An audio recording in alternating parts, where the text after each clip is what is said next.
আসসালামু আলাইকুম। দর্শক, আমরা আমাদের সব অতিথিকে নিয়ে বসতে একটু দেরি হয়ে গেল। যাক, আমরা আলোচনায় চলে যাই। আপনারা যেমনটি জানেন, আমি Facebook এবং YouTube এ ঘোষণা দিয়েছিলাম যে আজকে আ ক্যান্টনমেন্টের ভেতরে কি ধরনের নষ্টামি, নোংরামি এবং আ এই দেশবিরোধী কার্যকলাপ চলে সেগুলো আপনাদেরকে জানানোর চেষ্টা করব। আমার সাথে ৩ জন অতিথি যুক্ত আছেন।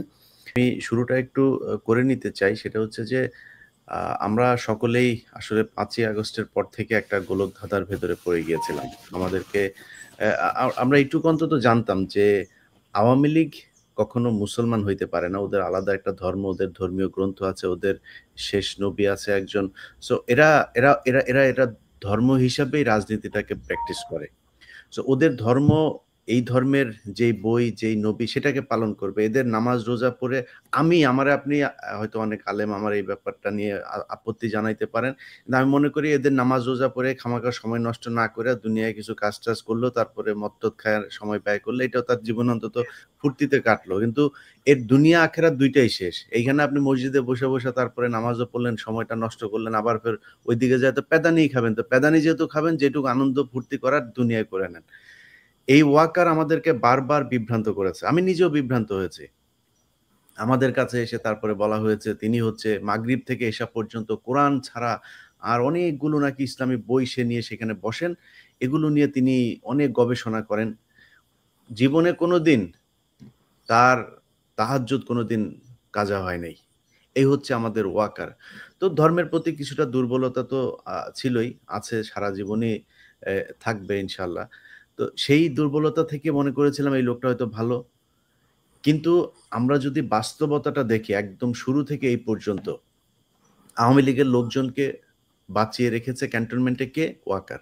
হাসিনাকে ওই দেশে পাঠিয়েছে কে শান্তিমতো? হাসিনা তো পালিয়ে যায়নি। হাসিনাকে স আ সেই দেশে সুন্দরভাবে তাকে ভিআইপি মর্যাদা দিয়ে ওই দেশে পাঠানো হয়েছে।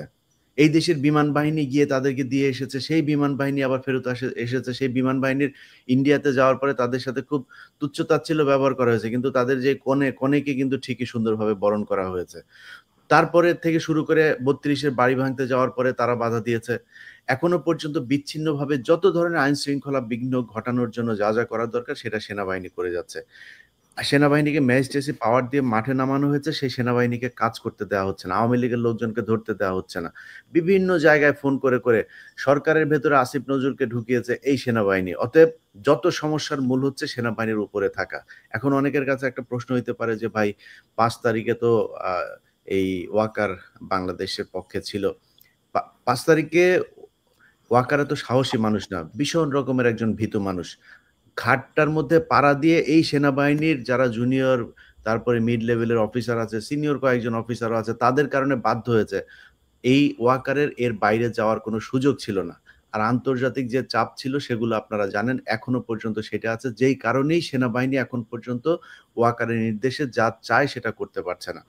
তো আমি আমার আলোচনাটা আপনাদেরকে জাস্ট বোঝার জন্য একটু বলে নিলাম। মূল আলোচনা যারা করবেন তারা আপনাদেরকে জানাবেন আসলেই সেনাবাহিনীর ভেতরে কি হচ্ছে, ক্যান্টনমেন্টে কি হচ্ছে, আমাদের দেশ আসলে কতটা ঝুঁকির মধ্যে আছে। তো আমরা আ আমরা উম আ হাসান নাসের, আপনাকে দিয়েই শুরু করি স্যার। আপনি আপনি আপনি বলুন কি অবস্থা? আপনাকে নিয়ে আমরা দেখলাম যে বেশ কিছু প্রোপাগান্ডা ছড়ানো হয়েছে।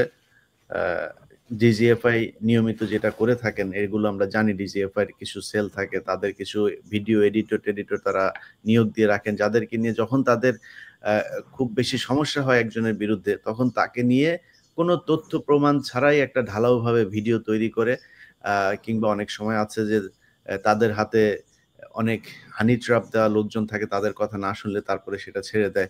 তো আপনি যেহেতু হানি ট্র্যাপ এ যেহেতু পা দেননি, আপনার মানি ট্র্যাপ ও যেহেতু নেই, তারা বানিয়ে-টানিয়ে একটা ভিডিও ছেড়েছে।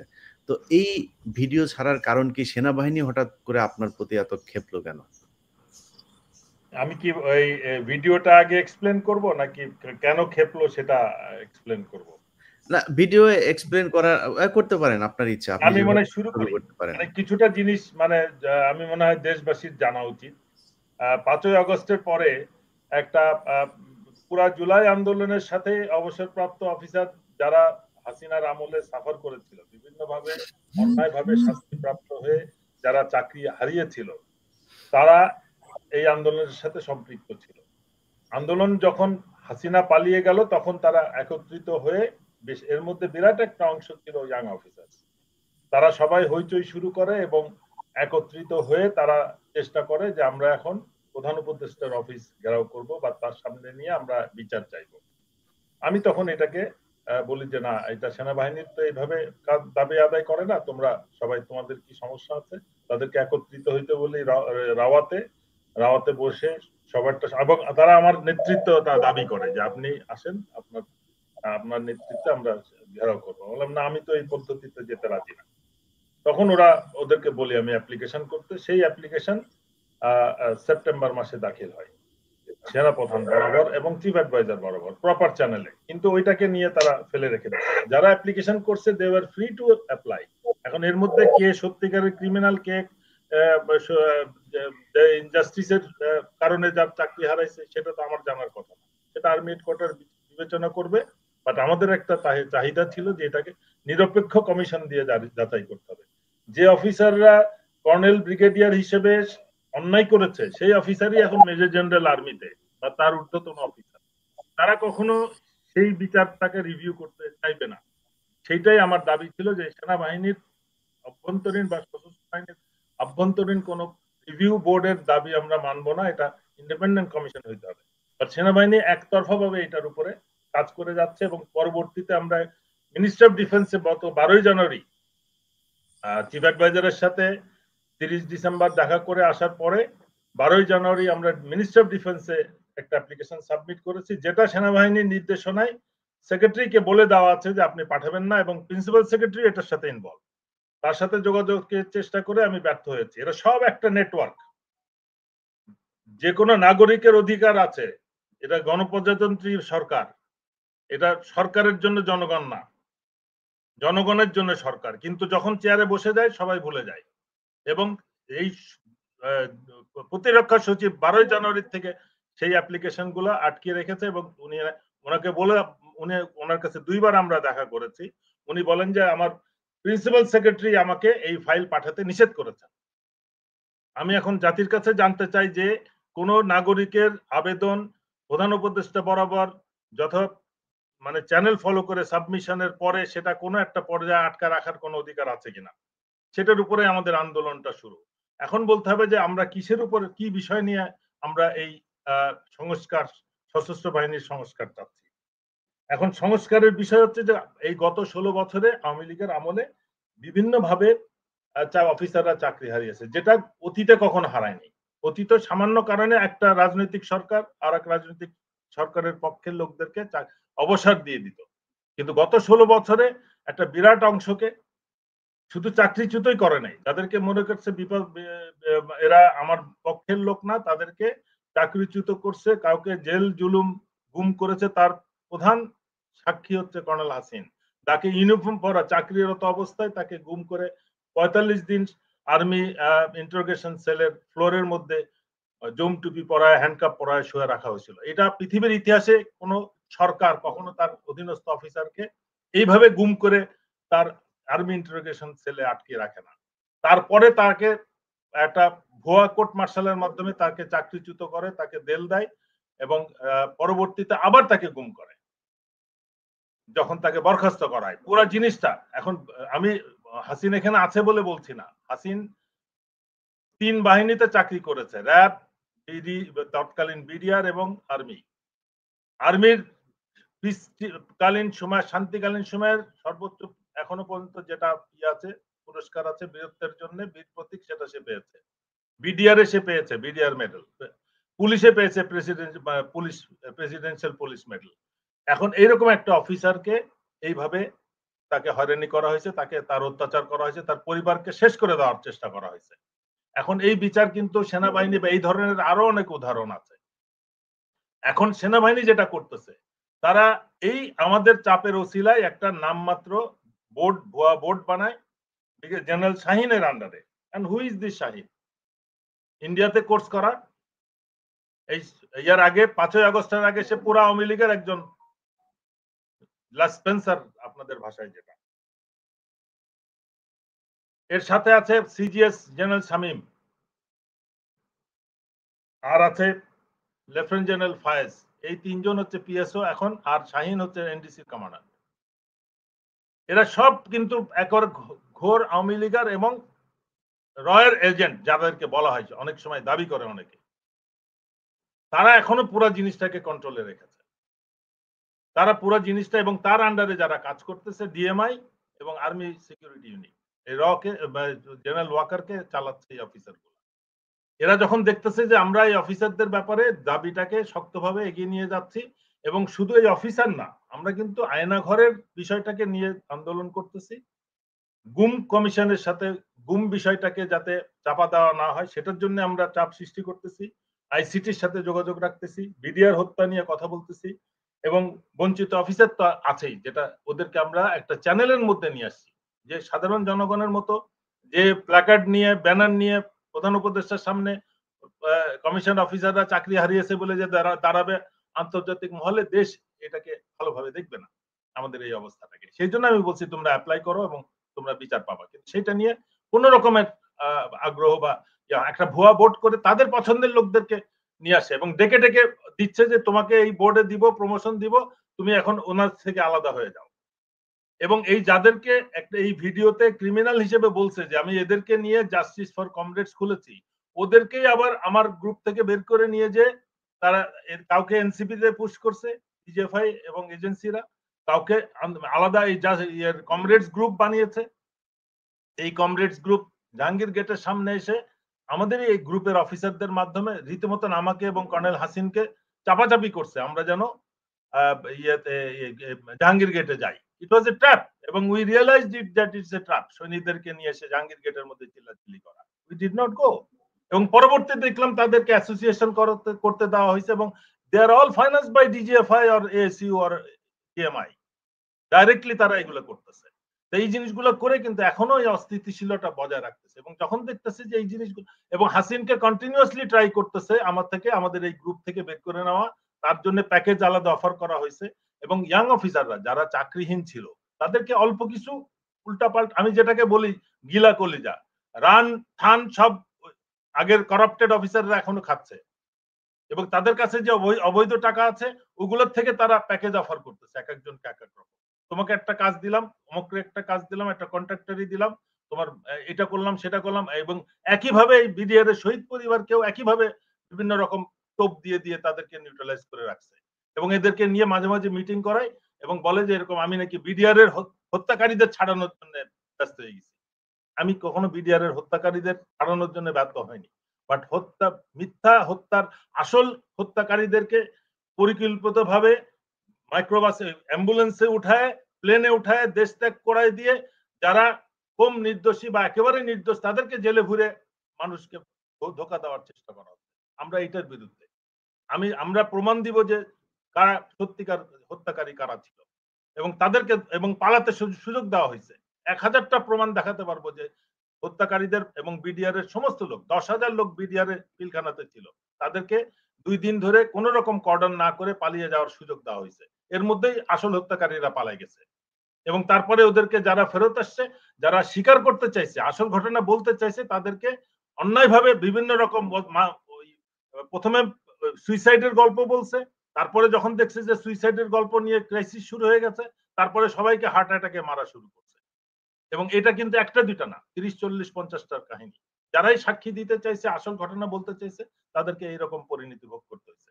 এবং সব থেকে বড় জিনিস হচ্ছে যে একটা অ্যাসিস্ট্যান্ট ডাইরেক্টর র্যাঙ্কের একটা অফিসার, তাকে টোটালি গায়েব করে দিছে, সে কোনো হিসাবের মধ্যে নাই। আওয়াল, খন্দকার আওয়াল, সুবেদার মেজরকে নিয়ে অনেক হইচই হচ্ছে, আওয়ালকেও তো ব্রাশ ফায়ার করে মারা হয়েছে। এর কোন রকম মানে স্বীকৃতি কোনো ইয়ে নাই কেন? হয় সে বিদ্রোহী হিসেবে থাকবে, হয় সে কোনো অংশে বিদ্রোহে অংশগ্রহণকারী নাই বলা হবে, অথবা তার স্বাভাবিক মৃত্যু হয়েছে এটার একটা প্রমাণ থাকতে হবে। এই সমস্ত জিনিস সমস্ত উল্টোপাল্টা হচ্ছে। একজন এখন আমাকে বলতেছে যে আমি রয়্যাল এজেন্ট। তা আমি 2010 সালে রয়্যাল এজেন্ট হিসেবেই তো আমি বিডিআর এর হত্যা রিপোর্টের নোট অফ ডিসেন্ট দিয়েছিলাম। আমি জাতির কাছে সেটাই বলতে চাচ্ছি যে হ্যাঁ আমি রয়্যাল এজেন্ট, এবং সেই জন্য বিডিআর হত্যার রিপোর্টকে আমি নোট অফ ডিসেন্ট দিয়ে আমি বেরিয়ে চলে আসছিলাম, এটা বলার চেষ্টা করতেছে। এটা এই একটা মানে অভিযোগের একটা লিমিট থাকতে হবে। মানে যারা এই কাজগুলো করতেছে, এই অভিযোগটা একটা ভিডিও বানায়, এরা চিন্তা করে না যে এই ভিডিওটা মানুষ কতটুকু স্বাভাবিকভাবে নেবে। আমি দুর্নীতিবাজ, তা তুমি বলো যে অমুক অমুক জায়গায় তোমার সমস্ত এজেন্সি, আর্মির এজেন্সি সব ফাইল পত্র সবকিছু আছে, তুমি আমার পরিমাণটা বলো না দুর্নীতিবাজ কোথায়। একটা মহিলার ছবি দিছো তুমি, আফসানা, তার ছবির পিছনটা দিছো, সামনেটা দেখালে না কেন? অফিসারটার কথা বললা না কেন? তার কাহিনী বললা না কেন? কোথায়, কোন সালে, কোন ইউনিট? বাংলাদেশ আর্মির আমার আর একটা অফিসারকে বের করতে হবে। ইলিয়াস ভাই, আমি বলতেছি যে 4টা ইউনিট লেফটেন্যান্ট কর্নেল হিসেবে কমান্ড করেছে, মেজর হিসেবে 2টা ইউনিট কমান্ড করেছি আমি। আমি যদি ওইগুলো করতাম, লেফটেন্যান্টের গার্লফ্রেন্ডের সাথে যদি আমি অ্যাফেয়ার করতাম, বহুত আগে আমার চাকরি থেকে চলে যেতে হতো। তাইলে আওয়ামী লীগ আসলে আমি বাই দিস টাইম সেনাপ্রধান হয়ে যাইতাম, এই গুণাগুণ থাকলে। কেননা আমার কাছে ওই আরো গল্প আছে যেগুলা, এই সমস্ত গল্পগুলা এই মানে তাকিয়া আফরোজ হিয়া, মেহরুন নেসা হিয়া, এইটা অনেক জেনারেলদের সাথে আমি ছবি দেখতেছি এই মহিলা। এবং এই মহিলা তার এনআইডি তে লেখা আছে জাকিয়া আফরোজ। তো এনআইডি তে যার নাম জাকিয়া আফরোজ, তার নাম হচ্ছে মেহরুন নেসা। একটা মেজরকে তার সাথে অ্যাফেয়ারের জন্য এক মহিলার কমপ্লেনের উপর একটা মেজর চাকরি হারাইছে। কিন্তু এই মহিলার সাথে আমি 3 জেনারেলের ছবি দেখতেছি, আমার কাছে রইছে। এগুলোকে আমি আপনাকে পাঠাবো? আমি এইগুলো তো পাঠাতে চাচ্ছি না। এই অপরাধীগুলো হয় চাকরিতে আছে, নাহলে রিটায়ার করে গেছে। দে আর স্টিল ইন সার্ভিস। আমরা চাকরিতে থাকতে এই ধরনের কখনো অপরাধ আর্মিতে হয় নাই। হইলে সাথে সাথে এমন অ্যাকশন হয়েছে যে আরো 10 জন সতর্ক হয়ে গেছে। গত 16 বছরে আর্মিকে এমন ভাবে করাপ্ট করা হয়েছে বিভিন্ন ব্যবসা বাণিজ্য দিয়ে, এবং এখনো আমি আশ্চর্য হচ্ছি যে এখনো দেখছি যে মিলিটারি অফিসারদেরকে বিভিন্ন সিভিল অর্গানাইজেশনে পাঠানো হচ্ছে। এটা পাকিস্তান আর্মি না যে তারা যাই কিছু করবে, তাদের ব্যাটল ফিটনেসটা তারা কখনো কম্প্রোমাইজ করে নাই, যেটা তারা প্রমাণ দিয়ে দিয়েছে গত 1 সপ্তাহের বা 5 দিনের যুদ্ধে। Bangladesh army is not Pakistan army. জি। তারা নিজের ব্যাটল ফিটনেসটা রেখে তারপরে তারা যায় কর্পোরেট সিস্টেমে ইনভলভ হয়েছে, প্রফিট নিয়েছে। তারা কিন্তু লুটপাট করে নাই। বাট আমাদের অফিসাররা রাজনৈতিক দলের নেতাদের সাথে মিলে দেশকে লুটে নিয়ে গেছে, তার প্রমাণ সব আছে। কিন্তু এখন আমাদের সেনাপ্রধান বলেন প্রমাণ দেন, তাহলে আমরা আইসিটি তে হ্যান্ড ওভার করবো। আজ পর্যন্ত একটা মিলিটারি অফিসার, এত গুম খুন হয়েছে, এই বেকুব জিয়াউল হাসান শুধু জেলে গেছে, আর কেউ নাই কেন? আর কেউ কি এই সমস্ত গুম খুন হত্যা কি শুধু জিয়াউল হাসান করছে? বাকিরা কোথায়? এই কথাগুলো বলার জন্য এই ভিডিওটা হয়েছে। আমি তো মনে করি ভিডিও এরকম আরো প্রকাশ করা হোক, পরবর্তী ভার্সনে আফসানা, তারপরে তার ওই লেফটেন্যান্টের গল্প বলুক না আরো। বাংলা আমার বলা লাগবে না, আমার সাথে যারা চাকরি করছে এই ইউনিটে, এই 4টা 5টা ইউনিটের অফিসাররা, সৈনিকরা সবাই বলবে, তাদের থেকে ইন্টারভিউ নেওয়া হোক। ওই ছবি বন্ধ করে দিলে হবে না, নাম প্রকাশ করে দিক, আমি সবাইকে অনুমতি দিলাম। কিন্তু আমার নামে দুর্নীতির কথা, এই ধরনের পরিচিত, এই নারী গঠিত বিষয়, এগুলো বহুত চেষ্টা করছে তারা। আমার বাড়িতে চলে আসছে মহিলা। ব্রিগেডিয়ার হাসান নাসের স্যার, আমরা আপনাদের এগুলো তো শুধু বর্ণনা দেখছি, আমরা ইনশাল্লাহ চেষ্টা করব, এবং আপনাদের কাছে অনুরোধ থাকবে, বাংলাদেশ সেনাবাহিনীতে অসংখ্য দেশপ্রেমিক মানুষ আছেন, সৎ মানুষ আছেন, আপনাদের কাছে অনুরোধ থাকবে আপনারা আমাদেরকে জানান যে এই সেনাবাহিনীর অফিসাররা কাদের কোথায় কত পরিমাণে সম্পত্তি আছে, কি কি দুর্নীতি করেছে, সেগুলো আমরা তুলে ধরবো। আমরা এর পরের পর্যায়ে কর্নেল হাসিনুর স্যার, আপনার কাছে যাই। আপনি দীর্ঘদিন পাহাড়ে ছিলেন। আমাদের পাহাড়ে এখন যা চলছে, আমি আমার যতটুকু জ্ঞান আছে, আমি মনে করি যে পাহাড় এখন আর বাংলাদেশ সেনাবাহিনীর নিয়ন্ত্রণে নাই। 1996 সালের যেই কথিত শান্তি চুক্তির মাধ্যমে শেখ হাসিনাকে ক্ষমতায় বসানোর পর ভারত যে বাংলাদেশের সেনাবাহিনীকে সেখানে প্রত্যাহারের মাধ্যমে জেএসএস, ইউপিডিএফ, এখন নতুন করে আরাকান আর্মি শুরু হয়েছে। এই যে ভারতীয় গোয়েন্দা সংস্থার পালিত কিছু সন্ত্রাসী বাহিনী দিয়ে পাহাড়কে ধরে রাখা হয়েছে, আপনি সেখানে কাজ করেছেন দীর্ঘদিন। মানে আমাদের সেনাবাহিনী কেন, মানে সেনাবাহিনী কি এই আপনারা খালি ক্যান্টনমেন্টে আর এর পাশে ডিওএইচএস এ আপনারা এই যে বসে বসে আপনারা খাবেন, ভালো ভালো দামি দামি গাড়ি নিয়ে ঘুরবেন, এই জন্য কি সেনাবাহিনী নাকি? মানে পাহাড় কেন শান্তির নামে আপনারা সেখানে অশান্তি করে তারপর ঢাকায় চলে এসেছেন? বিসমিল্লাহির রহমানির রহিম। সবাইকে আসসালামু আলাইকুম। আসলে এখনকার পরিবেশটা সম্পূর্ণ ভিন্ন। আমি এখন পাহাড়ে এসেছি বেড়ানোর জন্য, দুর্গম এলাকা। এখানে সাধারণত যে চেক করা হয়, আমি অবাক। সন্ধ্যার পরে চেক করে না। এটা তো আমি কখনো শুনি নাই। আপনি দিনের বেলা চেক করেন, সন্ধ্যার পরে চেক করেন না। তো যারা অস্ত্র নিয়ে চলাফেরা করে, তারা কি দিনের বেলা আপনাকে অস্ত্র নিয়ে যাবে, আপনি ধরবেন? এটা হয়? কিন্তু আপনি যখন থাকবেন না তখনই হয়। তা আপনি তো ব্যবস্থা করেই দিচ্ছেন, রাতের বেলা ডিউটি করেন না। এই জন্য সম্পূর্ণ দায়ী আমাদের ফ্যাসিস্ট হাসিনা। উনি একটা চুক্তি করছেন, যে চুক্তির সাথে আমাদের সার্বভৌমত্ব এবং সংবিধানের সাথে সাংঘর্ষিক, যার জন্য এই চুক্তি ইমপ্লিমেন্টেশন করা যাচ্ছে না। এবং চুক্তির দিন, যেদিন উনি পতাকা কবুতর উড়ান, সেই দিনই চুক্তি বিরোধী দল প্রকাশ করে, ইপিডিএফ। এরপরে শুরু হয় দলীয় কোন্দল এবং সংস্কারপন্থী উভয় দলের মিলে প্রায় 5টা দল এই চাকমা অধ্যুষিত এই বিষয় নিয়ে। এছাড়াও নতুন আবিষ্কার হয়েছে কুকি চিন, আর একটা হচ্ছে মং পার্টি, তারপরে আবার এখন তো আরাকান আর্মি আমাদের সীমান্তে। এগুলি আসলে হওয়ার স্কোপ ছিল না। আমাদের আসলে দায়বদ্ধতা, ভালোবাসা সেনাবাহিনী হিল ট্যাক্সের প্রতি সেটা নাই। কেন নাই? তার প্রধান কারণ, আমি যুদ্ধ করতাম দেশের জন্য। আমি জানি ভালো কিছু কাজ করলে আমি প্রশংসিত হব।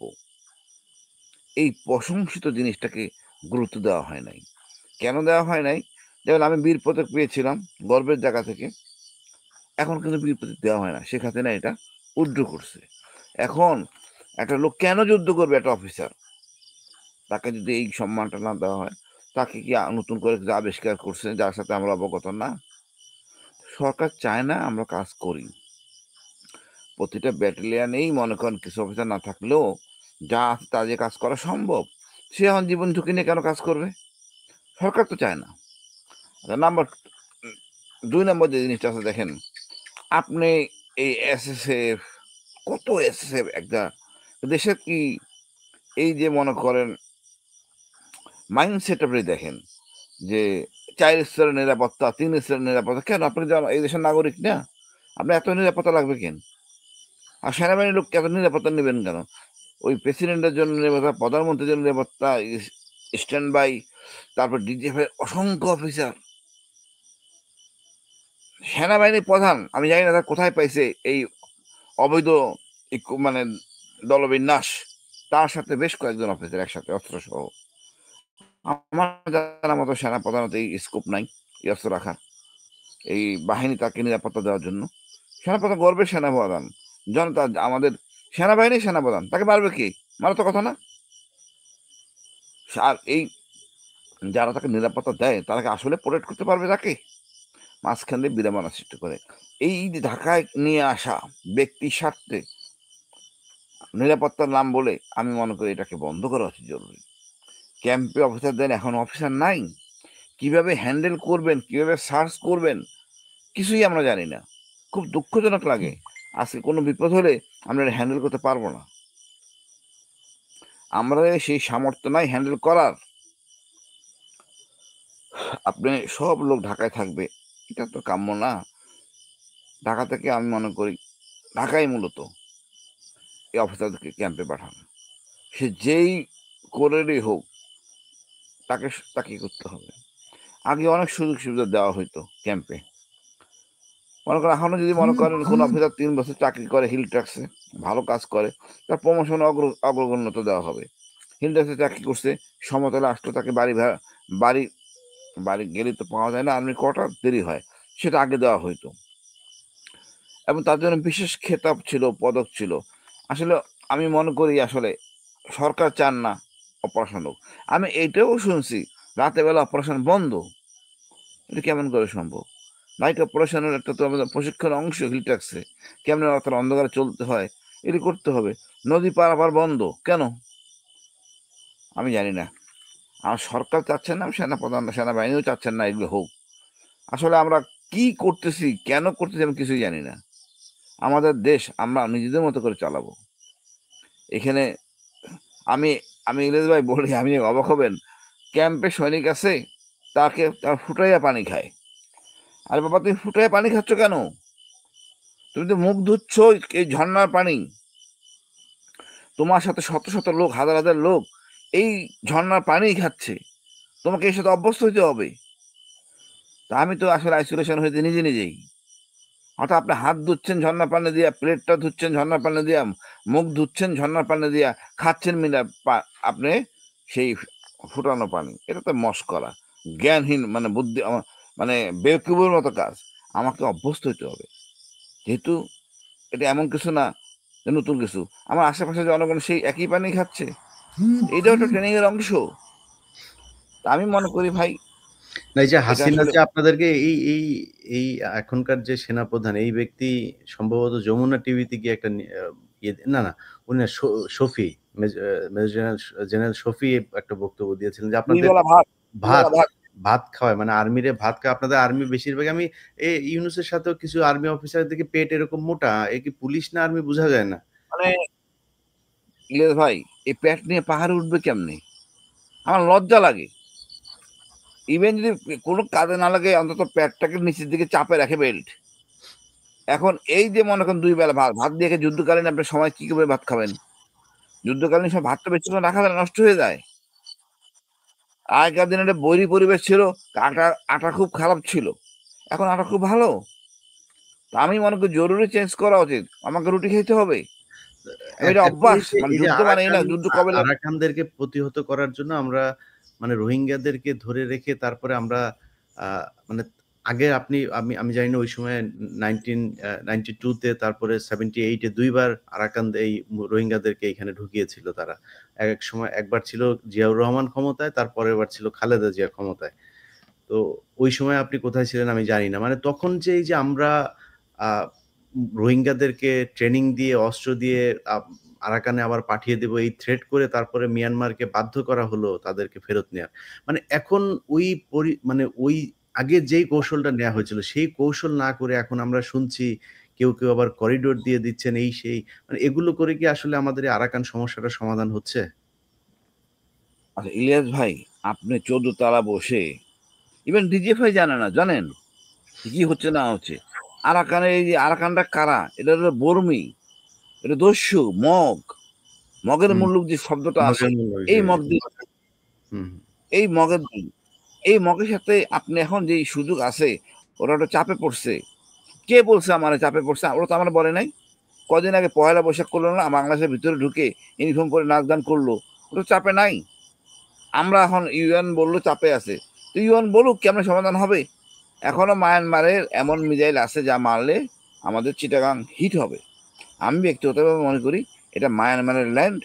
আরাকান আর্মি এখনো বিপদে পড়লেও তাদেরকে অবশ্যই আমাদেরকে আমরা করিডোর দিব, ওই শর্তে আমি ক্ষতিগ্রস্ত হচ্ছি না, মিয়ানমার রাজি, চীন রাজি, এবং আমার রোহিঙ্গাকে পূর্ণাংশ, মানে সম্মানজনক জায়গায় তাকে রাখতে হবে। এইসব জিনিস কথা বলতে গেলে ভাই, এলাকার লোক, অর্থাৎ রোহিঙ্গা প্রতিনিধি নেবেন, অল গোয়েন্দা বাহিনী নেবেন, 3 বাহিনীর লোক থাকবে, সকল রাজনৈতিক দলকে নিয়ে আপনাকে বাস্তবায়ন করবেন। সরকার উল্টাপাল্টা করতেছে, আমাদের সেনাবাহিনীও তেমন একটা দায় লাগাচ্ছে না। আমি এটা খুব লজ্জাজনক। তবে আমি মনে করি এই লোকদেরকে, প্রশিক্ষিত লোকদেরকে ধ্বংস করছে কিন্তু আমাদের না জানার জন্য। আমরা ইতিহাস পড়ি না, যার জন্য বিপদে পড়ছি। তো ইলাখালি ভাই, একটা বিষয় নিয়ে আমি আলোচনা করি, সেটা হলো মেজর জিয়া। হুম। আমার মনে হয় আলোচনা করা দরকার। এটা সেনাবাহিনী, সেনাপ্রধানের দায়িত্ব। আমরা আজকে বিপ্লব নিয়ে কথা বলতেছি, ওই জিয়া কিন্তু তখনই মনে প্রাণে বিপ্লব, হ্যাঁ আমিও বিপ্লব করছি, অস্ত্র ছিল না, জিয়াও অস্ত্র নেয় না। জিয়া বলছে আমি বিদ্রোহ করছি, হ্যাঁ বিদ্রোহ করছে মনে প্রাণে, অস্ত্র নিয়ে তো বিদ্রোহ করে নাই। আমরা অনেক অফিসার মনে প্রাণে ঘৃণা করতাম হাসিনাকে। এখন সেই লোকটাকে যখন পলায় গেল নিজের জীবন বাঁচানোর জন্য, তাকে নানা রকম বসিলা হয়ে, যে আপনার সাথে কথা বলছিলাম, তার সাথে পরিচয় করে কত নগ্নভাবে তাকে মৃত্যুদণ্ড দেওয়া হয়েছে জিয়াকে। জিয়া এখন জীবিত। এখন কার দায়িত্ব জিয়াকে প্রতিষ্ঠিত করা, যে জিয়া নিরাপরাধ? সেনাপ্রধানের। কিন্তু দেখেন সেনাপ্রধান সেনাপ্রধান গোয়েন্দা তো তার, তার পাশে নাই। তিনি যা আইনি যে বিষয়গুলো করছেন সেই বিষয়গুলো তিনি তিনার নিজের মতো করে তিনি করছেন। সেনাবাহিনী তাকে কোনো সহায়তা করছে না। এমনকি সরকারও যে খুব বেশি আন্তরিক তা না। আসলে এই সরকার চাচ্ছে না আওয়ামী লীগ কলঙ্কিত হোক। আপনি এত কিছু কমিশন করতেছেন, আপনি নারী কমিশন করলেন কারণ সারা মাঝখানে কেন? এই কমিশন আপনার দরকার ছিল না? জঙ্গি কমিশন, জঙ্গি নাটক যেগুলি হয়েছে এগুলির জন্য একটা কমিশন দরকার, এটার জন্য একটা কমিশন দরকার। আসলে এই যে এত মানুষ মারা হলো জঙ্গি নাটক করে, হলি হার্টিজেন থেকে শুরু করে এই যে জাহাজ বাড়ি, এই জন্য একটা কমিশন দরকার। এই অপরাধে অসংখ্য নিরীহ লোক জেলখানায় আছে, আমি জিয়া সব কটার সাথে জড়িত। আর এই দায়িত্ব সেনাপ্রধানের নিতে হবে। হ্যাঁ, তুই আমার আশ্রয় থাকো। সেনাপ্রধান তো ওই তারপর মামলাগুলোতে আপনার যাদেরকে জামিন দেওয়া হচ্ছে সেখানে সেনাবাহিনীর চাপ দিয়ে জাজ সাহেবকে আপনার সেগুলো স্টে অর্ডার নেওয়াচ্ছে, ওই জামিনগুলো স্টে করে দিচ্ছে, মামলাটা স্টে করে দিচ্ছে। এই যে এগুলো সেনাবাহিনী মানে তার দায়িত্বের বাইরে গিয়ে করছে, কিন্তু আসল দায়িত্ব যেটা সেটা করছে না। যাক, কর্নেল হাসিন, আমরা আপনার কাছে আবার আসি। তার আগে আমরা একটু ভেতরের খবর জেনে আসি। আপনারা তো বাইরে বাইরে যা থাকেন সেটা, মানে ভেতরে ওদের বউ নাতি পুতি এই যে কি বলে শাশুড়িরা যা করছে ভেতরে, সেই খবর আমাদের তাজনুমা মাহা উনি আছেন। উনি আমাদের মেজর তানবীর হায়দার নূর, তিনার ওয়াইফ। আপনারা জানেন যে তানবীর হায়দার নূর, যার মরদেহ এখনো পর্যন্ত পিলখানার ঘটনায় খুঁজে পাওয়া যায় নাই, বা তিনি জীবিত আছেন কিনা সেটাও আমরা জানি না। বলা হচ্ছে তিনি মারা গিয়েছেন, কিন্তু তাকে এই আমাদের সামনে যিনি আছেন তিনাকে বাধ্য করা হয়েছে অন্য একটা লাশ নিয়ে তারপরে তার স্বামীর লাশ বলে চালিয়ে দেওয়ার জন্য। তো সেনাবাহিনী এই ধরনের অনেক ঘটনা ঘটিয়েছে, যেই কারণেই বিডিআর যেই হত্যাকাণ্ড সেটাকে বিডিআর বিদ্রোহ নাম দিয়ে তারপরে বিডিআর এর নিরীহ যেসব মানুষজন আছে তাদেরকে জেলখানায় ঢুকানো হয়েছে, এবং সেই বিচারটা তারা রিভিউ করতে চায় না। এটা যে নতুন করে তদন্ত হবে সেটাও তারা করতে চায় না, নানান ধরনের টালবাহানা। আমরা আজকে যখন কথা বলছি সেই দিনের বেলায় বাংলাদেশে ৪০ জনকে আপনার জামিন দেওয়া হয়েছে আজকে আবার নতুন করে। এই জামিনের শুনানি আজকে ৬ মাস ধরে ঝুলিয়ে রেখে ১০ জন ৫ জন এইভাবে তাদেরকে ছাড়া হচ্ছে। মানে যত দিন যাবে আরকি, এরা এমনিতে অসুস্থ সবার। আপনি যদি হাসিনুর ভাই, আপনি জেলে ছিলেন, আপনি দেখেছেন যে এদের পায়ের ভেতরে কি অবস্থা, এদের পুরো শরীরের ভেতরে ড্রিল ঢুকিয়ে তারপরে তাদের অত্যাচার করা হয়েছে। কারো পায়ে সমস্যা, মাথায় সমস্যা, বুকের সমস্যা, একেকজন একেক সমস্যা নিয়ে তারা ধুকে মারা যাচ্ছে, এবং সরকারও সেটাই চাচ্ছে। তো আমরা সরকারের ভেতরে ডিজিএফ এর একটা সোর্স, মানে কি বলে এটা, এজেন্ট আসিফ নজরুলকে পেয়েছি, যে কারণে আসিফ নজরুলকে তারা দিয়ে এই কাজগুলো সুন্দরভাবে করাচ্ছে। তো আমরা ভেতরে এখনো পর্যন্ত আমরা জানি কাদের সিদ্দিকী চলে গিয়েছেন।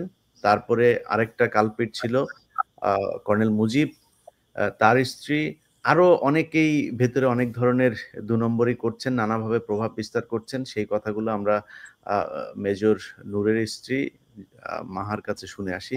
মা আপু, আপনার উপরে অনেক ধরনের ঝামেলা যাচ্ছে, যেটা আ আমাদের ব্রিগেডিয়ার জেনারেল হাসান নাসেরের উপরে যে ধরনের চাপ যাচ্ছে, আপনার উপরেও এরকম অনেক চাপ যাচ্ছে। আপনি অনেকদিন ধরেই চাচ্ছিলেন এই বিষয়গুলো জানাতে। আমি নিজেই চাইনি যে সেনাবাহিনী এতটা বিতর্কের ভেতরে আসুক। কিন্তু সেনাবাহিনী বাধ্য করছে আমাদেরকে এই বিষয়গুলো সামনে নিয়ে আসা, এবং তারাই বিডিআরের বিদ্রোহের এই নামে পিলখানা হত্যাকাণ্ডকে ঢাকা দেওয়ার চেষ্টা করছে, যে কারণে আমাদের হাতে এখন আর কোনো সুযোগ নাই। তার উপরে তারা গতকালকে হাসান নাসেরকে নিয়ে যে নোংরা খেলা শুরু করেছে, সো আমাদের তো নোংরা খেলা করার দরকার না। আমরা যেটা সত্য সেটা জানালেই বাংলাদেশের মানুষ জানতে পারবে যে এই ওয়াকার কে, এবং তার আশপাশের যেসব চেলা চামুন্ডা যারা আছে তারা আসলে কি করছে। তো বলুন মাহাপু, আপনি কি অবস্থা, কি দেখছেন? কি ধরনের ষড়যন্ত্র চলছে ক্যান্টনমেন্টে? ভাই আমি আসসালামু আলাইকুম ইলিয়াস ভাই। আসসালামু আলাইকুম। আমি প্রথমেই যেটা বলতে চাচ্ছিলাম যে এই যে একটা প্রোপাগান্ডা হচ্ছে সব জায়গাতে, যেমন হাসান নাসির ভাইকে নিয়ে হচ্ছে, ঠিক একইভাবে দেখা যায় আমি যখন ধরেন নর্মালি আমার ফেসবুকে একটা স্ট্যাটাস দিচ্ছি যে আমার হাজবেন্ডকে নিয়ে আমি কোনো আবেগের কথা লিখছি, সেখানে এসে আমাকে খুবই বাজেভাবে কিছু বট অ্যাকাউন্ট থেকে মানে একটার পর একটা একজনকে একজন সাপোর্ট দিয়ে নোংরা কথা বলে। আমি যখন অন্য কারো অ্যাকাউন্টে একটা ভালো কথা লিখছি, সেখানেও আমাকে নিয়ে বাজে কথা বলে। মানে আমি নিজেই কিন্তু খুব সমস্যার মধ্যে আছি। এটা তো গেল এদিকে। আর আমাদের যে শহীদ পরিবারগুলো আছে, তারা তো 2009 সাল থেকে দেখেছি যে আমাদের জুনিয়র যে ফ্যামিলি গুলো আছেন তাদেরকে একটা পাশ করে রাখে। মানে আমাদের ওনাদের কথা অনুযায়ী যে আমাদের হাজবেন্ডদের চাকরির সিনিয়রিটি কম, তারা আর্মিকে এরকম এত বড় কিছু দিতে পারেনি। ওনাদের অবদান অনেক বেশি। এখন ভাইয়া এখানে বলতে গেলে আমি বাংলাদেশ আর্মিকে অনেক রেসপেক্ট করি। এখানে আর্মি অর্গানাইজেশনকে তো আমি দোষ দিতে পারবো না, দোষ দিতে হবে আমার ব্যক্তিকে।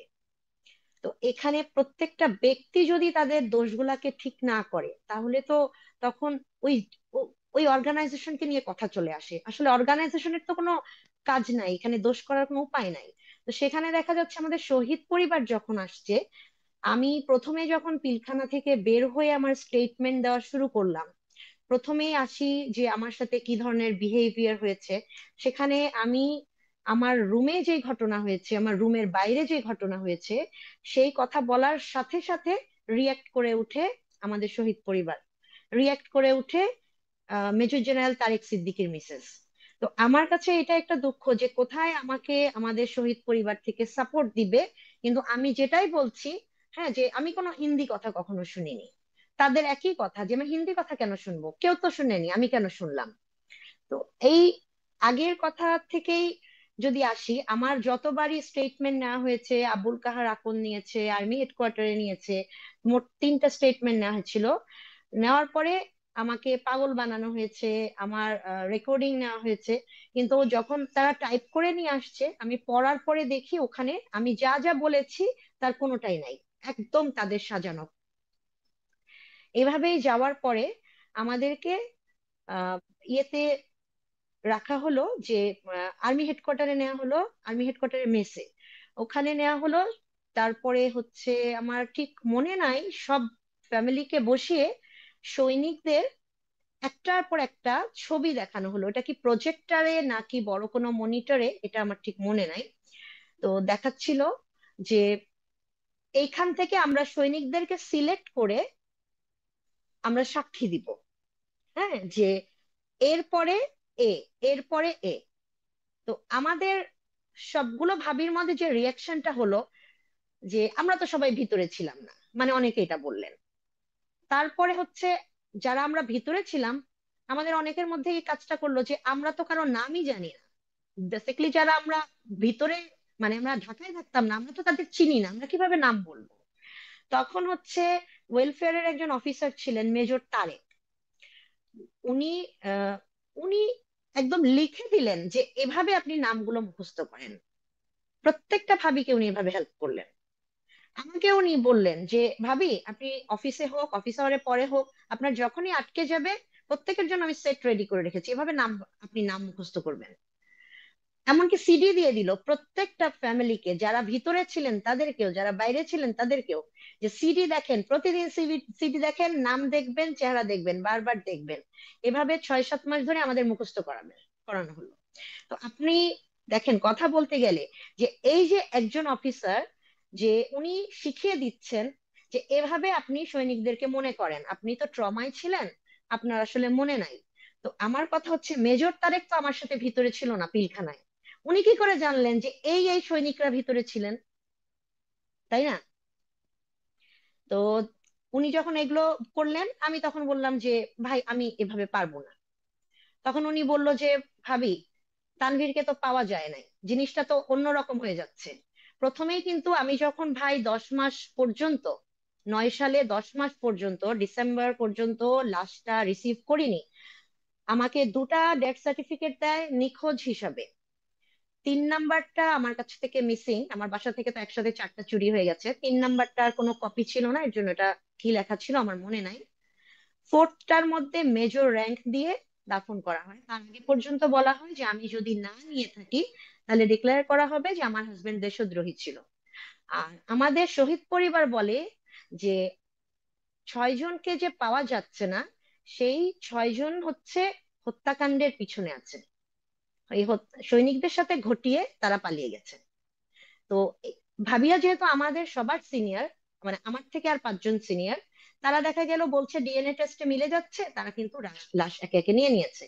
আমার সাথে আরেকজন ভাবি ছিলেন, মেজর গাজ্জালির মিসেস, উনি আমার সাথেই লাস্ট পর্যন্ত 10 মাস পরে ডেড বডি দাফন হলো ভাইয়ের, বাট ওটাও ভাইয়ের ডেড বডি না। তো আমাদেরকে কিন্তু এভাবেই বলা হয়েছে। তো শেষ পর্যন্ত যে এভাবে যে দেশদ্রোহী বলার থেকে তোমার হাজবেন্ডের নামে একটা লাশ দাফন হোক, ওই মুহূর্তে তো কিছু করার ছিল না। তো এরপরে আপনাকে যেটা বললাম যে 2 বছর ধরে চেষ্টা করা হলো যে আমাদের আহ এভাবে নাম মুখস্থ করে, আমারটা যেটা হলো যে আমি 12 সালে গিয়ে আমাকে কোর্টে নিয়ে গেল। কোর্টে নিয়ে যাওয়ার পরে আমাকে এক কথা বলে নিয়ে গেল।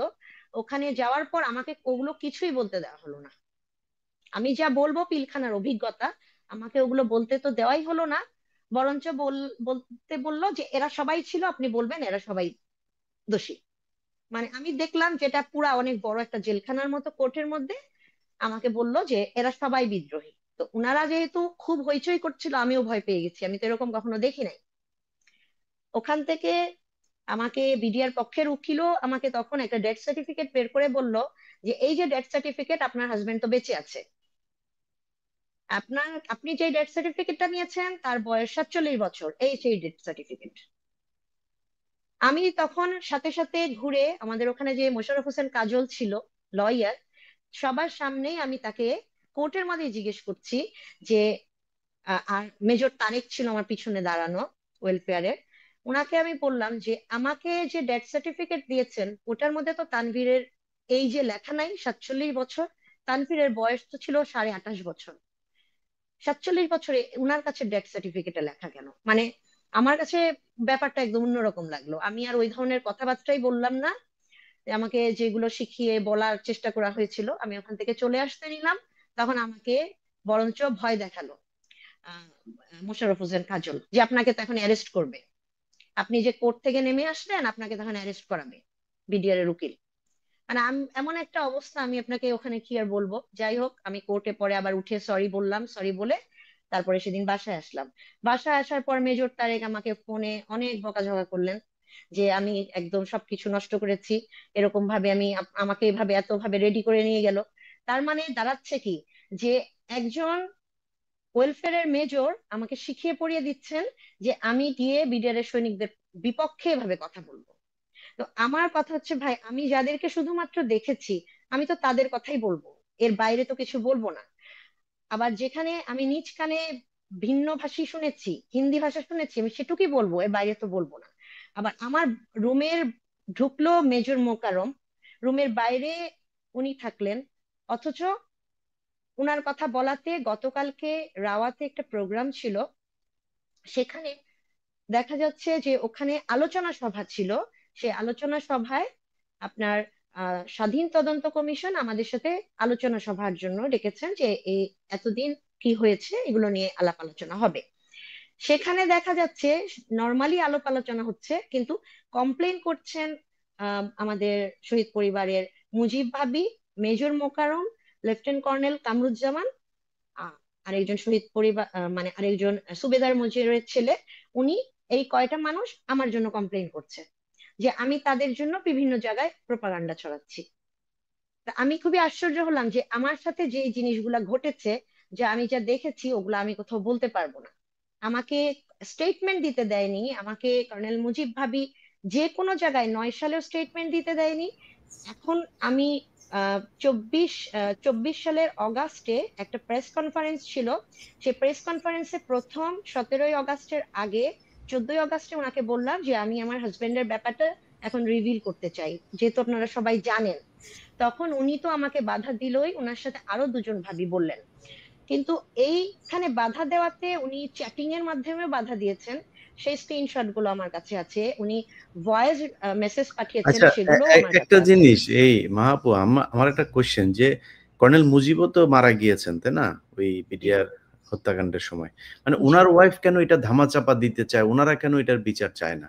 ভাই, এই বিষয়টা তো আমি সঠিকভাবে বলতে পারবো না, আমার তো কোনো আইডিয়া নাই। মানে সেনাবাহিনী থেকে কি কোনো সুযোগ সুবিধা টুবিধা দেয় নাকি ওনাদের? মানে কি দেখেন আপনি, যেহেতু পাশাপাশি থাকেন, এদের কোনো বাড়তি সুযোগ সুবিধা নিতে পাশাপাশি দেখেন, আসলে বাড়তি ভাই থাকি না। সম্পত্তির মালিক হতে শুধু দেখেন কিনা? ভাই পাশাপাশি আমি থাকি না। উনি ক্যান্টনমেন্টে কখনো থেকেছেন কিনা আমি, আমার এটা জানা নাই। আমাদের তো ক্যান্টনমেন্টে প্রথমে থাকতে দিয়েছিল, কিন্তু উনাকে আমি, আমার জানা মতে উনি ক্যান্টনমেন্টে থাকেননি। তবে উনি, উনার কোর্সমেট ছিল একজন, আমাদের মনে হয় পিলখানা ঘটনার পরে 3rd সেনা প্রধান, উনার থেকে উনি সবসময় একটা সাপোর্ট পেতেন শুরু থেকেই। যেহেতু ভাই অনেক সিনিয়র ছিল, ওনাকে সবসময় অনেক সাপোর্ট দেওয়া হয়েছে, মানে মোটামুটি ওনাদের সবাইকেই ধরেন জেনারেল শাকিলের ছেলে মেয়ে, তারপরে হচ্ছে মুজিব ভাবি, ইনশাদ ভাবি, ওনাদের যে কোর্সমেটরা আছে ওনারা অনেক সাপোর্ট পেয়েছেন। কোর্সমেটদের এটা নিজস্ব ব্যাপার আর কি, এখানে কিছু বলার নাই। তবে ওনারা যেভাবে লাইফ লিড করেছেন, ধরেন সিনিয়রিটি অনুযায়ী তাদের অনেক কিছু থাকবে, এটা খুবই স্বাভাবিক। যেমন গতকালকেই ভাবি আম, মানে কম্পেয়ার করছেন যে উনারা সিনিয়র, উনাদের অনেক কিছু থাকবে। এই কথাটা উনি 9 সালেও বলেছেন যে আমাদের হাজবেন্ড যারা আছেন তাদের তো আর্মিতে অবদান অনেক কম। তো মানে যখন অনুদানের বিষয় আসছে তখনও ওনারা প্রোটেস্ট করছে যে আমাদের হাজবেন্ডরা তো কিছু দিতে পারেনি আর্মিতে, তাহলে অনুদানের বিষয়ে আমাদের জন্য এত বেশি হবে কেন? অথচ এখানে আসলে কিছু বলার নাই, এটা জাতির সামনে বলতে গেলে অনেক লজ্জায় পড়তে হয়। তো এগুলো নিয়েই গতকালকে কথা হয়েছে যে আমি কথাগুলো বলছি এগুলো আমি মানে ঠিক বলছি না, কিন্তু সবচেয়ে বড় জিনিস আমার কাছে মানে এটা আনফরচুনেটলি যে কোনো ভাবি যদি এটা না বলে বা কোনো ভাবি যদি এটা রিভিল না করে তাহলে আজকে জাতি জানবে কিভাবে? কারণ আজকে তো আমার জাতিকে এটা জানানোর বিষয় না, এটা আমাদের আর্মি আমাদেরকে প্রোটেক্ট করবে, আমাদের আর্মি আমাদের প্রবলেমস গুলা বুঝবে, যে ফ্যামিলিটা একটু খারাপ অবস্থায় আছে তাকেও বুঝবে, তাই না? কিন্তু এই জিনিসগুলো আসলে আমরা আর্মির কাছ থেকে পাইনি। তো এই 24-এর গণঅভ্যুত্থানের পরে যখন দেখা গেল যে হাসান নাসির ভাইকে, হাসিন ভাইকে আবার পেলাম, আবার নতুন করে ওনাদের যে প্ল্যাটফর্মের সাথে আমরা জড়ালাম, তো এখানে ভাইরা যেভাবে আগাচ্ছেন বা আমাদের বিডিআর এর ইস্যুগুলো যেভাবে তুলে ধরছেন, ইন্টারন্যাশনাল ট্রাইব্যুনালের কেসটার জন্য সবচেয়ে বড় জিনিস যেটা, আমাকে 4 জন ভাই বারবার রিকোয়েস্ট করছেন যে আপনি সিনিয়র ভাবিদেরকে নিয়ে যে কোনো একজনের বাসায় বসেন, যার বাসাটা বড় তার বাসায় বসে ওনাদেরকে বলেন যে আমাদের এভাবে এভাবে এখন আমরা সব বুঝে কেস করব, চলেন আমরা একসাথে প্রয়োজনে আপনাদের পছন্দ মতো লয়ার নেই, তাদের সাথে আমরা ডিসকাস করি। আচ্ছা আপু, এই আমাদের জিনিস। আলোচনা জি। আলোচনা অনেক লম্বা হয়ে যাচ্ছে। মানে আমি সরাসরি জানতে চাচ্ছি যে আপনার জি। এখানে যেসব অফিসাররা মারা গিয়েছিল, তাদের অফিসারদের মধ্যে কার ওয়াইফরা হচ্ছে গিয়ে সেনাবাহিনীর এই যে টোপ তাদেরকে দেওয়া হয়েছে এই ঘটনাটাকে ধামাচাপা দেওয়ার জন্য, সেই টোপ গিলেছে কারা সেটা বলেন? ভাই আমি আপনাকে এই কথাটা একটু ছোট করে বলি যেটা আমি বলতে চাচ্ছিলাম। হুম। যখন ইন্টারন্যাশনাল ট্রাইব্যুনালে আমরা কেসটা দিতে চাইবো, এইটাতেই আমার সাথে তাদের দ্বন্দ্ব শুরু হয়। তখন থেকেই কথাটা আসে যে আমি আমি রয়ের হয়ে কাজ করছি, এই জন্য এইটা এই এই ট্রাইব্যুনালে কেস করে আমি বিপদে ফেলতে যাচ্ছি। একদম যেদিন কেস করতে যাব, তখন আমাকে হাসিন ভাই ফোন করে বলল যে ভাবি আপনি কেস করবেন? আমি হ্যাঁ, জি করবো।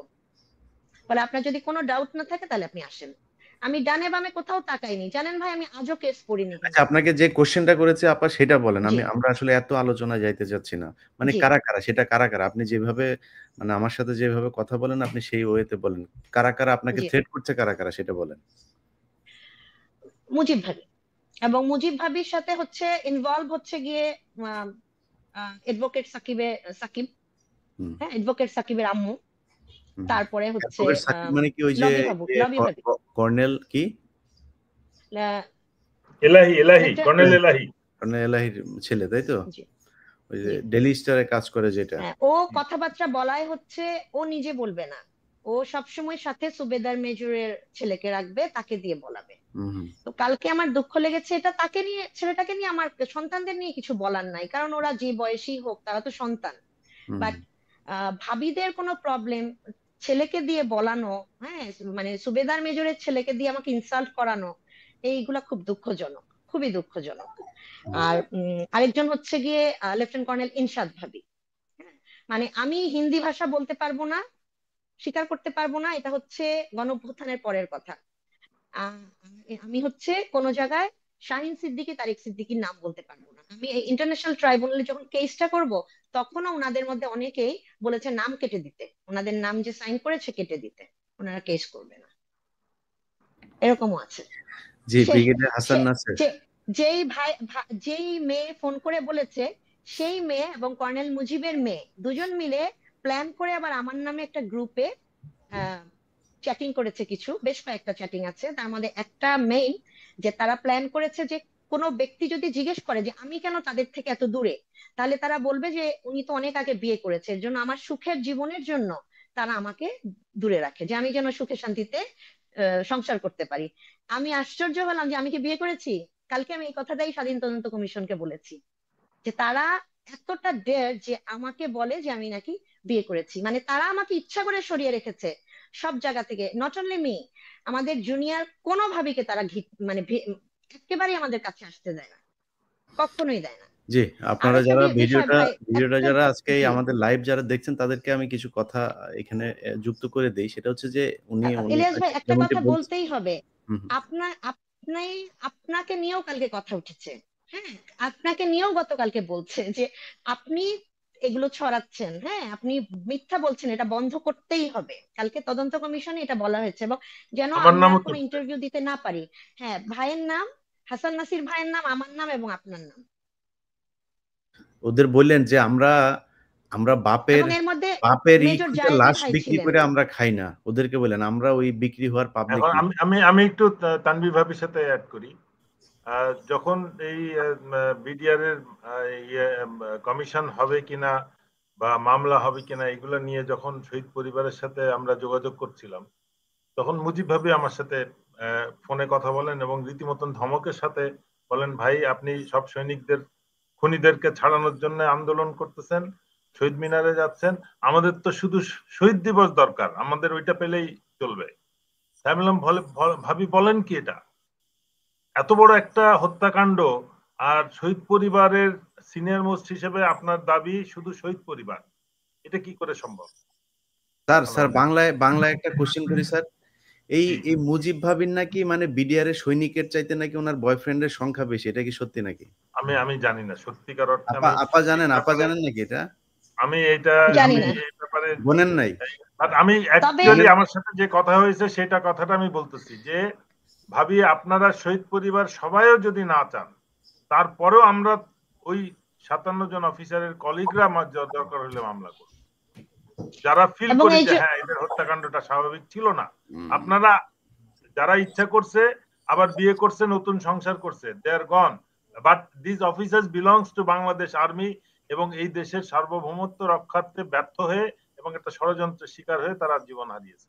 সুতরাং এইটার তদন্ত হইতে হবে, নাহলে ভবিষ্যতে এই সেনাবাহিনীর আরো অনেক অফিসার ক্ষতিগ্রস্ত হবে। এখন না যেটা নাসির ভয়ঙ্কর ভাই, যেটা কার্যক্রম শুরু হয়েছে, তানভীর ভাবির সাথে আমি অ্যাড করতেছি যে এখন একটা ওই শহীদ পরিবারের একটা অ্যাসোসিয়েশন করা হয়েছে, যেটার সেক্রেটারি হচ্ছে এই সুবেদার মেজর নুরুল ইসলামের ছেলে। ওখানে কিন্তু আরো অফিসারদের ছেলেরা আছে, মেয়েরা আছে, অনেক ওয়েল এস্টাবলিশ আছে, এবং এক সেক্রেটারি জেনারেল হিসেবে সে পুরা সব বাইকে কন্ট্রোল করতেছে। এটা হয়ে গেছে সব থেকে দুঃখজনক বিষয়। আর এর মধ্যে তারা এখন জীবিত অফিসারদের কে যোগ করছে। এই জীবিত অফিসাররা যেটা হচ্ছে, মানে এটা মানে ভয়ঙ্কর বিষয়। আমি মিলিটারি সিচুয়েশনে আমরা ভারত পাকিস্তান যুদ্ধ দেখলাম কয়েকদিনের, খুব শর্ট একটা ছিল, মোস্ট মডার্ন, মোস্ট ডিজিটাল, মানে কি বলবো এটা, এই ধরনের যুদ্ধ পৃথিবীর ইতিহাসে কখনো ঘটে নাই। আর্মি, এয়ারফোর্স, নেভি মিলে যে যুদ্ধটা করছে এবং so well plan, well organise. আমরা মানে আমাদের মানে যেটা আমরা মিলিটারি ইতিহাসে একটা শিক্ষণীয় বিষয় হয়ে থাকবে ভবিষ্যৎ কত বছর, কত দশক আমি জানি না। তো সেই আর্মি একটা তারা যেটা করেছে, আমরা সেটার বিনিময়ে আমরা কি করতেছি, আমরা ষড়যন্ত্র করে আমাদের অফিসার মেরে ফেলতেছি। আমার শুধু একটা বিষয়, মিলিটারি আইনে ডেজার্টার বলে একটা কথা আছে, যখনই যুদ্ধক্ষেত্রে গোলাগুলি শুরু হয় অনেক সৈনিক পালিয়ে ওই ফ্রেঞ্চ থেকে বেরিয়ে পালিয়ে চলে যায়, ওই ইউনিট থেকে ব্যাটলফিল্ডে যাওয়ার কথা বললেও অনেক পালিয়ে চলে যায়। এর মধ্যে আর্মি অ্যাক্ট আছে। আমার প্রশ্ন হচ্ছে যে, দরবার হলে যখন হইচই শুরু হয়েছে তখন তো কিছুই শুরু হয় নাই, কিছুই হয় নাই, কোনো গোলাগুলি হয় নাই, তখন একদল অফিসার ওয়াল টপকায় বেরিয়ে চলে আসছে। এরা তো ওই ডেজার্টার ক্যাটাগরিতে পড়ে।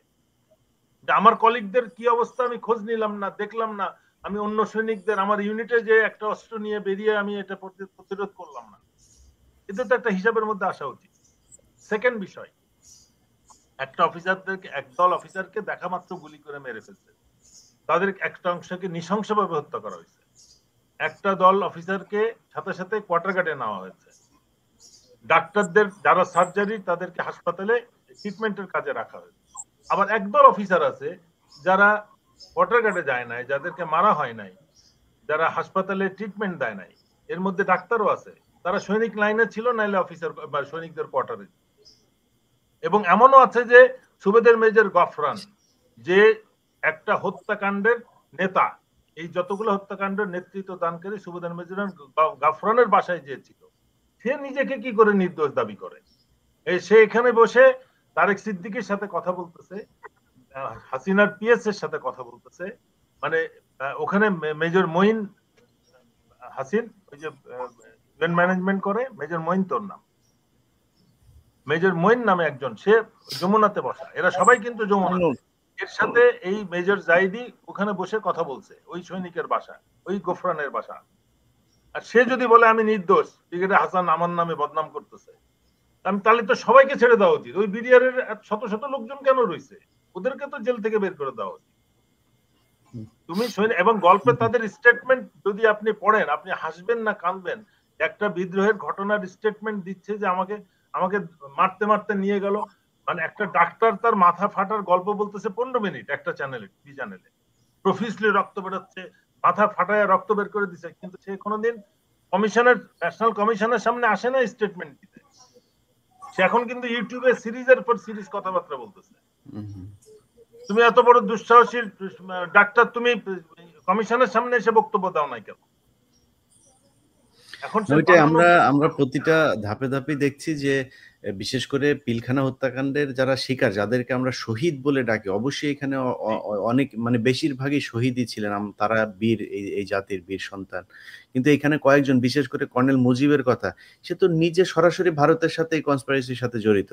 সেই সব বিডিআরের যেসব সৈনিকদেরকে নিয়ে গিয়েছে বলে যে তোমরা শুধু বন্দুক ধরবা আর তোমাদের সব দাবি পূরণ হয়ে যাবে।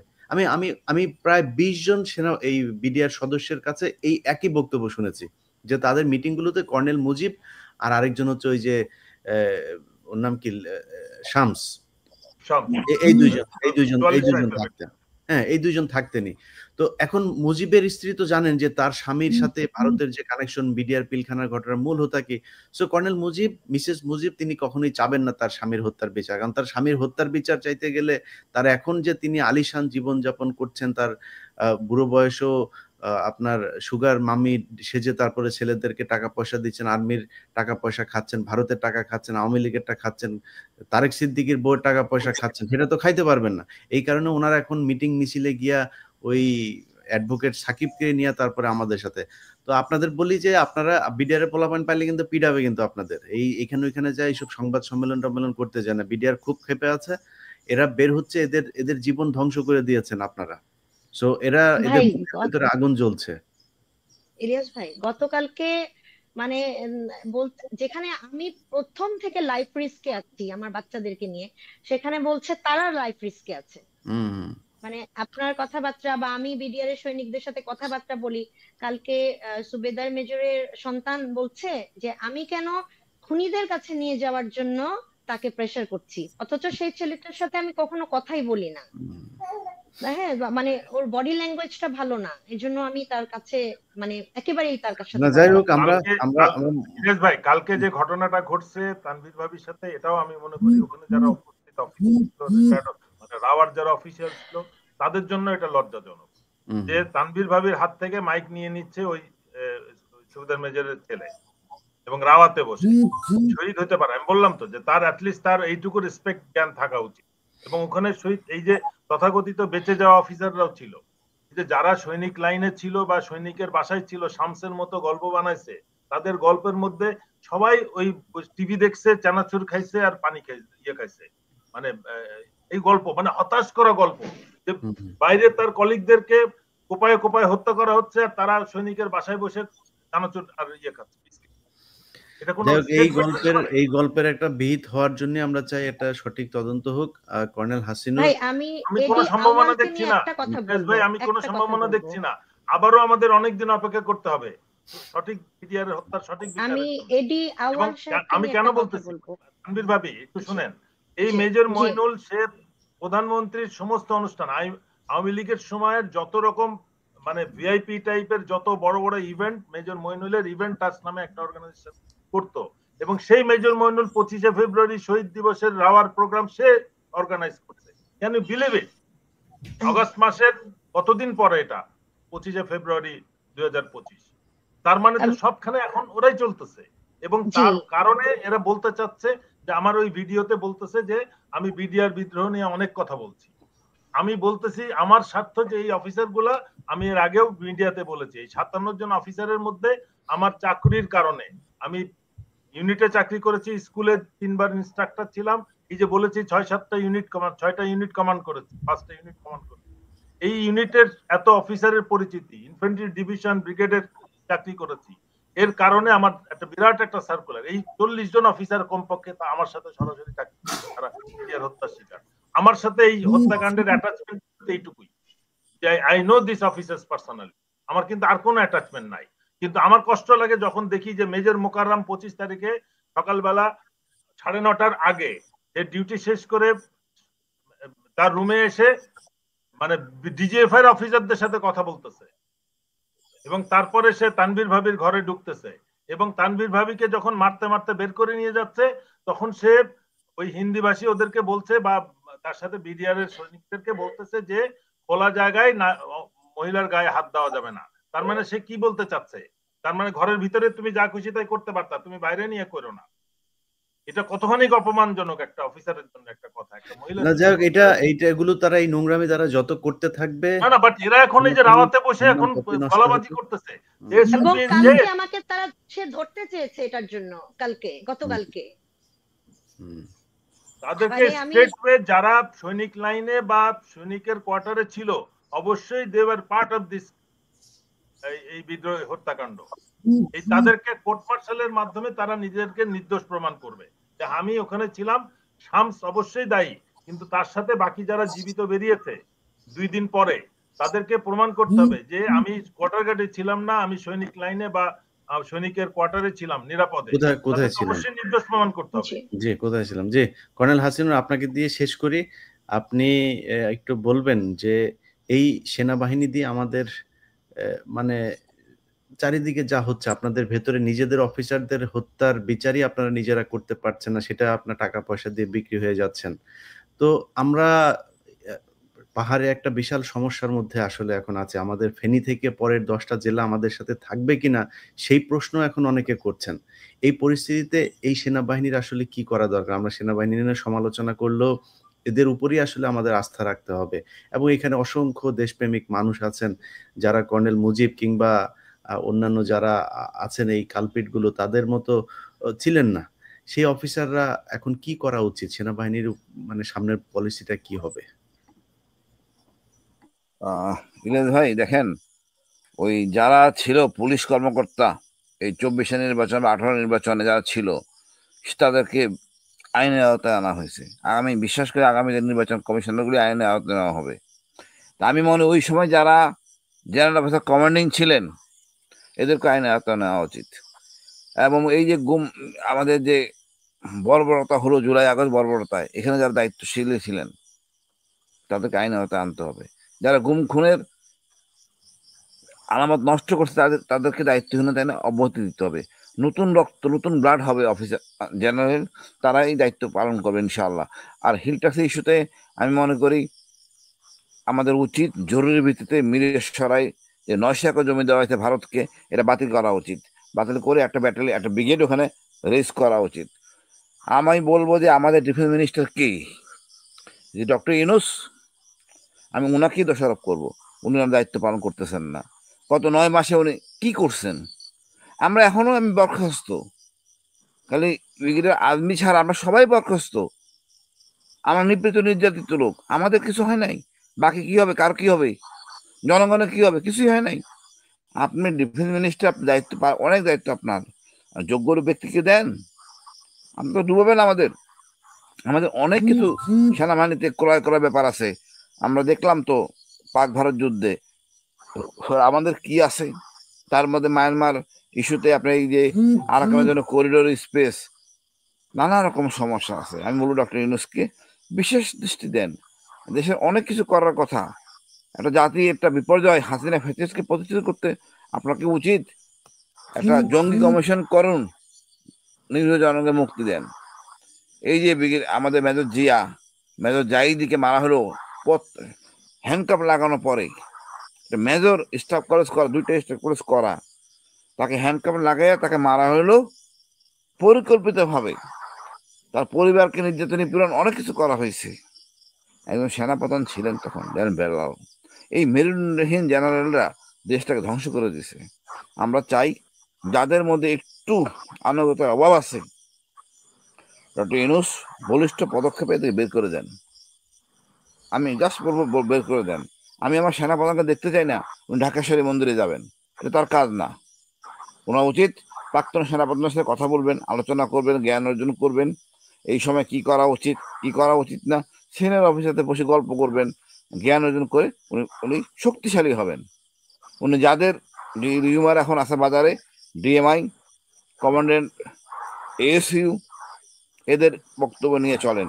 আমার মনে হয় না তাহলে এদের বক্তব্য এত খারাপ হওয়ার কথা না।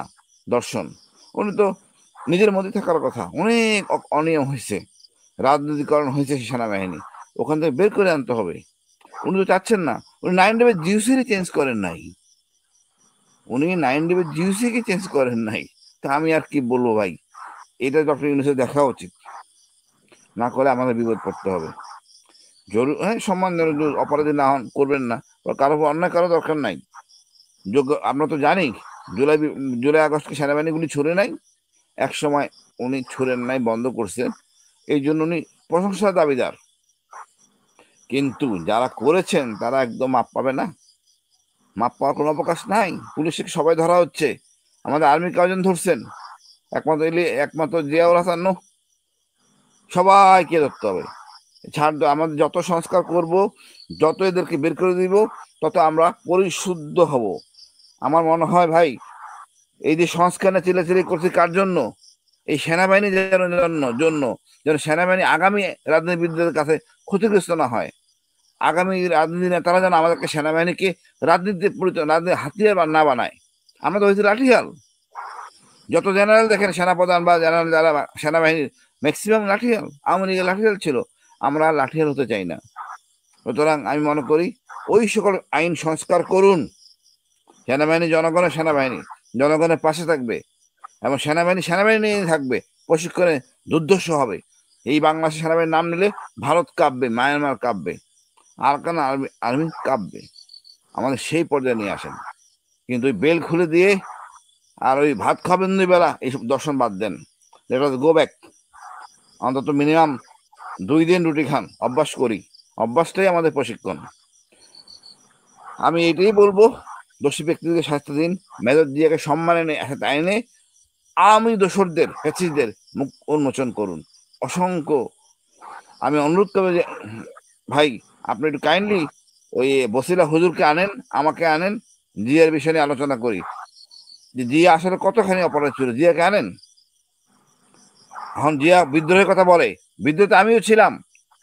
বিদ্রোহ মানে না অস্ত্র নিয়ে বিদ্রোহ করা, আমি মুখে বিদ্রোহ করছি, মনে বিদ্রোহ করছি, মাথা দিয়ে বিদ্রোহ করছি না, ঘৃণা করতাম, প্রতিবাদ। এটাই আমার বিদ্রোহ। সুতরাং জিয়াউল হাসান ওইটাই করছে, মানে মেজর জিয়া ওইটাই করছে, এটা করছে শোড। তাকে এইভাবে জঙ্গি বানাইছে, আর এই প্রথম আলো ডেইলি স্টার ইচ্ছা মতো রম্য রচনা লিখছে, এটা কাম্য হইতে পারে না। আমরা এখনো অ্যাড্রেস করি নাই এই হলিহাটি দেন নাটক, অভিজিৎ, এগুলি দেখবেন যে সব নাটক সেই অজিত দোভালের নাটক।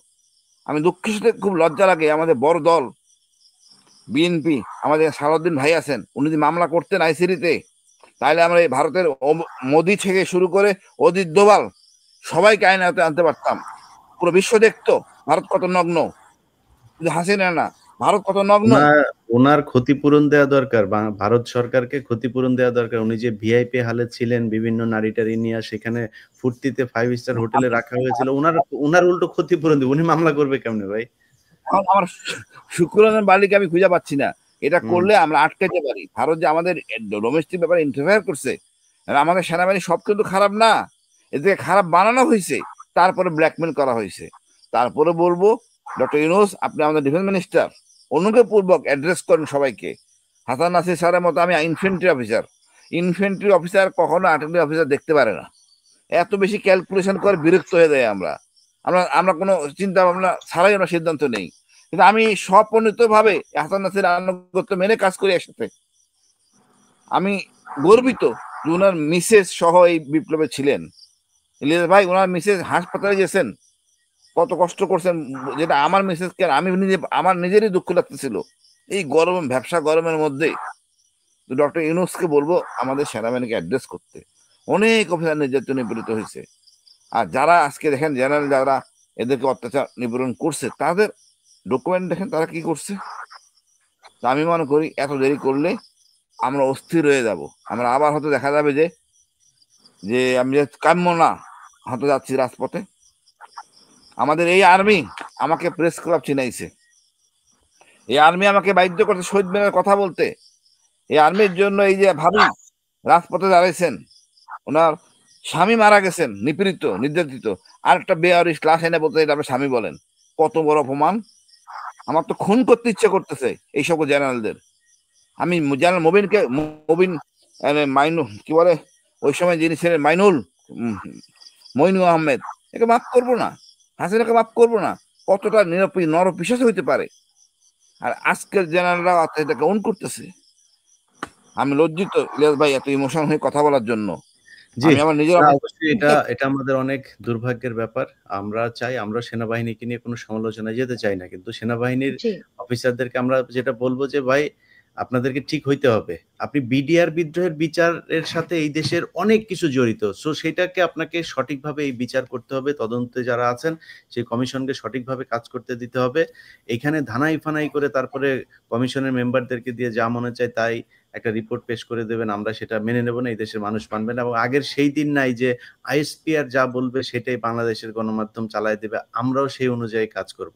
সো আমরা এখন কিন্তু কোনো আপনাদের এই আইএসপিআর এগুলোকে মেনে কথা বলতে বাধ্য না। আমরা যেটা ফ্যাক্ট সেটাই বাংলাদেশের মানুষের সামনে তুলে ধরবো। বাংলাদেশের যারা আজকে এই আমাদের অনুষ্ঠান দেখলেন তারা নিশ্চয়ই বুঝতে পারলেন যে সেনাবাহিনী তাদের সঠিক পথে এখনো পর্যন্ত আসে নাই। আমরা বিশ্বাস করি তারা সঠিক পথে চলে আসবে। এখানে অনেক অফিসার আছেন যারা এই জিনিসগুলোকে পছন্দ করেন না, তাদেরকে এটার পদক্ষেপ নিতে হবে। এবং ওয়াকার আমরা যতটুকু জানি সেই আলোচনাগুলো এখানে আসে নাই। আমরা ডক্টর কনক সারোয়ার এবং পিনাকি আমরা সবাই মিলেই একটা বিষয় নিয়ে কাজ করছি, এবং সেটা আসলে আপনারা অনেক কিছু জানতে পারবেন সেনাবাহিনী কি চাচ্ছেন।